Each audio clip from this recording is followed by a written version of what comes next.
बिस्मिल्लाहिर्रहमानिर्रहीम। आज हम पढ़ेंगे इलेक्ट्रोडायनामिक 2 और बुक हम यूज़ करते हैं डेविड जे ग्रिफिथ फोर्थ एडिशन। डेविड जे ग्रिफिथ फोर्थ एडिशन में हमने चैप्टर नंबर 7 इलेक्ट्रोडायनामिक में कुछ टॉपिक की थी। आज जो हमारा टॉपिक है वो है इलेक्ट्रोमोटिव फोर्स। तो आइए चलते हैं इलेक्ट्रोमोटिव फोर्स की तरफ कि इलेक्ट्रोमोटिव फोर्स क्या चीज़ है।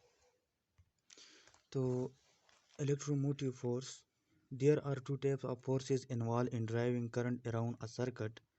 The source Fs, which is ordinarily confined to one portion of the loop, and an electrostatic force which serves to smooth out the flow and communicate the influence of the source to distant part of the circuit. हमारे पास दो किस्म के current होते हैं, दो किस्म के forces होते हैं। करंट को ड्राइव करने के लिए दो फोर्सेस दरकार होते हैं। एक फोर्स जो होते हैं सोर्स फोर्स, जिसको हम कहते हैं F S source force, which is ordinary confined to one portion of the loop. जो किस चीज़ के साथ कन्फाइन होते हैं? लूप के जो एक पोर्शन है इसके साथ सोर्स फोर्स कन्फाइन होते हैं, ऑर्डिनरी आर्जी तौर पर कन्फाइन होते हैं।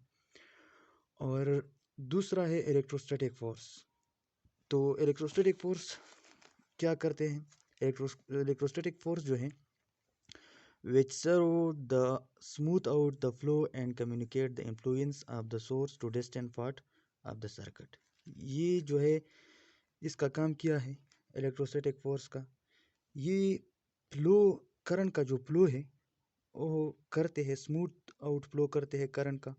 और साथ में क्या करते हैं, जो मुख्तलिफ पार्ट्स होते हैं, जो सर्किट में जो जितने भी पार्ट्स होते हैं, पासिले पर जितने भी पार्ट्स होते हैं, मिसाल के तौर पर अगर यहाँ पर क्या है, यहाँ पर हमारे पास बैटरी है, ये हमारे पास बैटरी है और यहाँ से यहाँ तक करंट जो है यहाँ तक, और साथ में यहाँ तक भी अगर करंट आ जाती है, पहुँच जाते हैं, तो किस वजह से वो पहुँच जाते हैं? यहाँ से यहाँ तक मुख्तलिफ पार्ट से गुजारते हैं करंट, और काफ़ी डिस्टेंट भी है बैटरी से।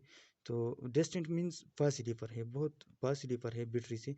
तो ये जो करंट फ्लो करते हैं यहाँ तक, स्मूथ आउट फ्लो जो करते हैं करंट, ये किस वजह से करते हैं? ये इलेक्ट्रोस्टैटिक फोर्स की वजह से करते हैं। तो इलेक्ट्रोस्टैटिक फोर्स हमारे पास ये जो टोटल फोर्स है करंट को ड्राइव करने के लिए, जो टोटल फोर्स है वो हमारे पास बराबर है एफ एस प्लस ई।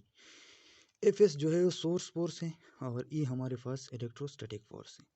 इसको हम क्या बोलेंगे? इक्वेशन 1 बोलेंगे। The physical agency is responsible for F S can be many different things. अब हमारे पास जो सोर्स फोर्स है इसके लिए फिजिकल एजेंसी जो होते हैं वो रिस्पॉन्सिबल होते हैं।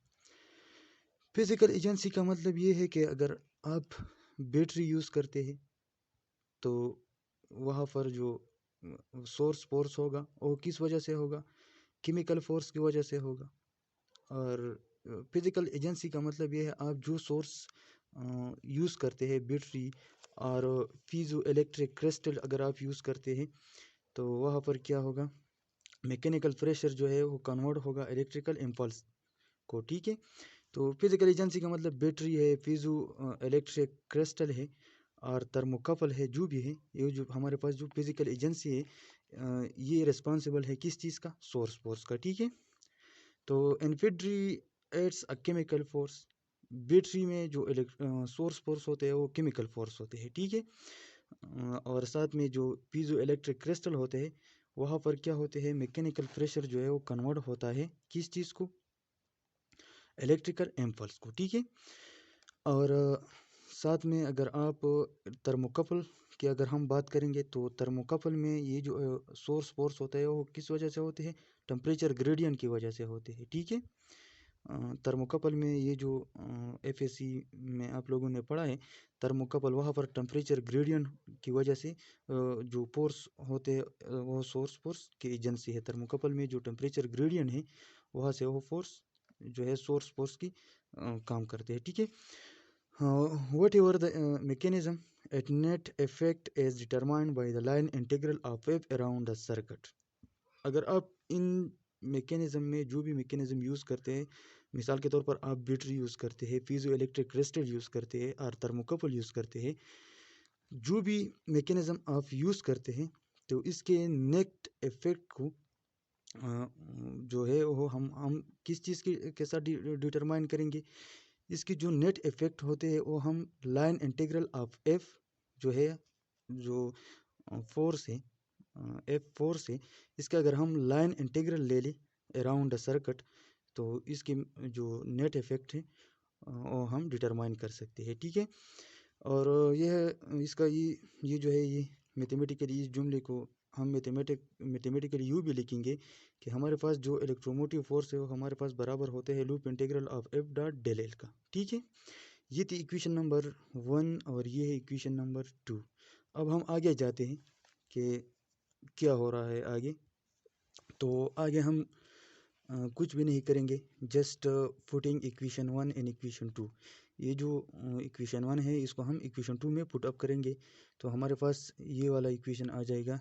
ई जो ईएमएफ है ये हमारे पास बराबर होगा loop integral of F S plus E del L का। ठीक है, ये जो अगर आप क्या करेंगे, इसको अलग अलग इंटीग्रल अप्लाई करेंगे इस पर, ये वाला और ये वाला, तो ये हमारे पास आ जाएगा loop integral of F dot del L plus loop integral of E dot del L. ठीक है, अब हम क्या करेंगे, ये वाला जो टर्म है इसको हम ज़ीरो लेंगे। ठीक है, तो अगर आप इसको ज़ीरो लेंगे तो हमारे पास क्या होगा, ये जो है ये वाला इक्वेशन कुछ यूँ आ जाएगा कि E M F is equal to loop integral of F dot del L, और इसको मैंने इक्वेशन नंबर 3 बोला। ठीक है, अब ये जो है बिकॉज ये मैंने आप लोगों को बताया कि ई डॉट डेल एल हमारे पास इलेक्ट्रोस्टैटिक फील्ड के लिए ये जो ई डॉट डेल एल होते हैं, ये आप लोगों ने याद रखना है कि इलेक्ट्रोस्टैटिक फील्ड के लिए लूप इंटीग्रल ऑफ ई जो है ये ज़ीरो होते हैं। ठीक है, इलेक्ट्रोस्टैटिक फील्ड के लिए loop integral of E dot del L हमारे पास ज़ीरो होते हैं। ठीक है, अगर आप लोगों के एमसीक्यूज़ वगैरह में आ जाए तो आप लोगों ने ये याद रखना है। ठीक है, ई इज इलेक्ट्रोमोटिव फोर्स और E M F of the circuit, ये तो हमको पता है कि ई जो है ये इलेक्ट्रोमोटिव फोर्स है। Electromotive force is actually not a force. It is the integral of force per unit charge within ideal source.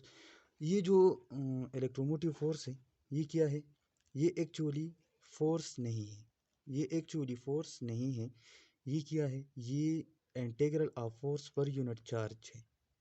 ये इलेक्ट्रोमोटिव फोर्स जो है ये एक्चुअली फोर्स नहीं है, ये integral of force per unit charge है। ठीक है, अगर आप क्या करेंगे with an ideal source of EMF a resistanceless battery, the net force on the charge is zero. अगर आप क्या करेंगे, अगर आप एक आइडियल सोर्स ले लेंगे, आइडियल सोर्स का मतलब ये है कि अगर आप एक ऐसा सोर्स ले लेंगे जिसके जो रेजिस्टेंस हो, जिसके रेजिस्टिविटी जो है वो ज़ीरो हो, तो हमारे पास जो नेट फोर्स है चार्ज के ऊपर, जो नेट फोर्स है वो ज़ीरो आ जाएगा। ये जो है जिसकी with conductivity equal to infinity, जो रेजिस्टेंस है इसकी रेजिस्टेंस ज़ीरो है, तो ये तो जाहिर बात है कि इसकी जो कंडक्टिविटी है वो इनफाइनाइट होगी। ठीक है, तो आइडियल सोर्स के लिए हम क्या करेंगे, ये जो नेट फोर्स है, ये जो टोटल फोर्स मैंने लिखा है यहाँ पर, ये मैंने पहले इक्वेशन 1 में आप लोगों को बताया कि हमारे पास जो नेट फोर्स होते हैं चार्ज के ऊपर, ये एफ एस प्लस ई के बराबर होते हैं। ई एफ एस जो है सोर्स फोर्स है और ई हमारे पास क्या है, इलेक्ट्रोस्टैटिक फोर्स है। ठीक है, तो रेजिस्टेंस सोर्स अगर आप ले लेते हैं, नेट फोर्स चार्ज के ऊपर फिर ज़ीरो होगा, तो इसकी जगह हम ज़ीरो लगा लेंगे, तो एफ एस प्लस ई, और अगर आप एफ एस जो है यहाँ से यहाँ तक ले जाएंगे, इक्वेशन के जो लेफ़्ट साइड है इसके तरफ लेके आएंगे, तो इसके साइन चेंज होगा, तो ये जो है ये माइनस ई के बराबर होगा।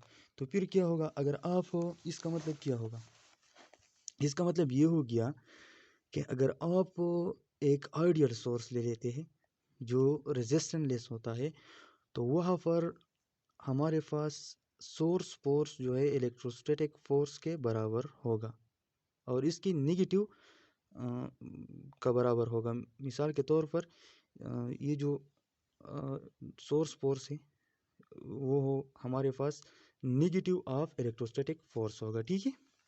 The potential difference between the terminal A and B is therefore, तो इसलिए हमारे पास क्या है, पोटेंशियल डिफरेंस जो है दो टर्मिनल के बीच में, दो टर्मिनल के दरमियान जो पोटेंशियल डिफरेंस है, अगर हमारे पास ए और बी दो टर्मिनल है बैटरी का, तो वहाँ पर पोटेंशियल डिफरेंस हमारे पास बराबर होगा। ये जो हमने प्रीवियस भी पढ़ा है, प्रीवियसली जो चैप्टर इलेक्ट्रोडायनामिक में गुजरे हैं वहाँ पर हमने पढ़ा है कि भी हमारे पास बराबर है minus A to B integral of A from A to B E dot del L equal to integral of A to B F S dot L. यहाँ पर क्या होगा, डॉट डेल एल। यहाँ पर ये जो हमारे पास जो इलेक्ट्रोडायनामिक बुक है, जो इलेक्ट्रोडायनामिक 1 में हमने ये भी पढ़ा है कि हमारे पास पोटेंशियल डिफरेंस जो है उस इस चीज़ का बराबर है, ठीक है। यहाँ पर हम क्या करेंगे, ये माइनस साइन जो है ये ई की जगह यहाँ पर लगा लेंगे, तो यहाँ पर ये जो ई है ये पॉजिटिव है और ये नेगेटिव है यहाँ पर, तो ये नेगेटिव और नेगेटिव के साथ पॉजिटिव हो जाएगा और ई की जगह हम एफ एस लगा लेंगे, तो हमारे पास क्या आ जाएगा, integral of A dot A from A to B F S dot del L, हमारे पास ये वाला इक्वेशन आ जाएगा पोटेंशियल डिफरेंस का, ठीक है। और अगर आप क्या करेंगे, लूप इंटीग्रल हम अप्लाई करेंगे। लूप इंटीग्रल यहाँ पर मैंने ले लिए है F S dot del L, ये हमारे पास बराबर होगा ई एम एफ ई का, ठीक है। We extended the integral to entire loop because F S equal to zero outside the source. यहाँ पर मैंने ये जो इंटीग्रल है फ्रॉम ए टू बी, ये मैंने लूप ले ली है, लूप इंटीग्रल यहाँ पर आप लोगों को नज़र आ रही है, ये मैंने लूप इंटीग्रल ले ली है क्योंकि एफ एस जो है आउटसाइड द सोर्स, सोर्स के आउटसाइड जो एफ एस है सोर्स फोर्स है वो ज़ीरो होते हैं, तो जाहिर बात है अगर आप लोगों के पास ये बैटरी है तो ये जो सोर्स फोर्स है इस बैटरी तक महदूद है। ऐसा नहीं है कि यहाँ पर भी सोर्स फोर्स होगा क्योंकि यहाँ सोर्स है नहीं, तो आउटसाइड द सोर्स जो है एफ एस हमारे पास ज़ीरो के बराबर होता है। तो इस डिफ़िकल्टी को हमने यहाँ से निकाले है कि फ्रॉम ए टू बी, ये वाला इंटीग्रल जो है ए टू बी वाले इंटीग्रल जो है हमने लूप इंटीग्रल से जाहिर किया है क्योंकि आउटसाइड द सोर्स जो है एफ एस ज़ीरो के बराबर होते हैं, ठीक है। तो the function of the battery then is to establish and maintain voltage difference equal to M F. तो बैटरी का फंक्शन क्या होगा, बैटरी का फंक्शन ये होगा कि आपको ये जो बैटरी है ये वोल्टेज डिफरेंस जो है वो मेंटेन करेंगे और हमारे पास किस चीज़ के बराबर होगी, ये जो वोल्टेज डिफरेंस है वो हमारे पास ईएमएफ के बराबर होगा, ठीक है। बैटरी का फंक्शन ये है, the function of the battery then, फिर बैटरी के जो फंक्शन है हमारे पास बराबर होगा टू एस्टेब्लिश, ताकि कायम करे, एंड मेंटेन और कायम रख सके, voltage difference equal to MF. Battery का फंक्शन ये होगा कि हमारे पास जो एस्टेब्लिशमेंट है वोल्टेज डिफरेंस का वो किस चीज़ के मेंटेन रखी, जो ईएमएफ है इसके बराबर मेंटेन रखी, ठीक है। इस चीज़ का एग्जांपल मैंने यहाँ पर लिख दी है, ये वाला। अगर आपके पास क्या है 6 वोल्ट बैटरी है, अगर आपके पास 6 वोल्ट बैटरी है तो ये पॉजिटिव टर्मिनल जो है battery 6 volt hold the positive terminal 6 volt about the negative terminal. अगर आपके पास 6 वोल्ट बैटरी है तो बैटरी होल्ड करेंगे अपने पॉजिटिव टर्मिनल को, जो है 6 वोल्ट होल्ड करेंगे। किस चीज़ से 6 वोल्ट होल्ड करेंगे, ये जो है नेगेटिव टर्मिनल से 6 वोल्ट होल्ड करेंगे, इसको मेंटेन रखेंगे, ठीक है। तो ये थे आज का लेक्चर, इंशाल्लाह और भी लेक्चर जो है वो अपलोड होगा इस चैनल पर। तो अगर आप हमारे चैनल पर नए हैं तो प्लीज़ चैनल को सब्सक्राइब करें और साथ में जो भी क्वेश्चन है कमेंट सेक्शन में अपना क्वेश्चन जो है वो लिख ले, हम कोशिश करेंगे कि आपको आंसर मिल जाए। Thank you so much and best of luck.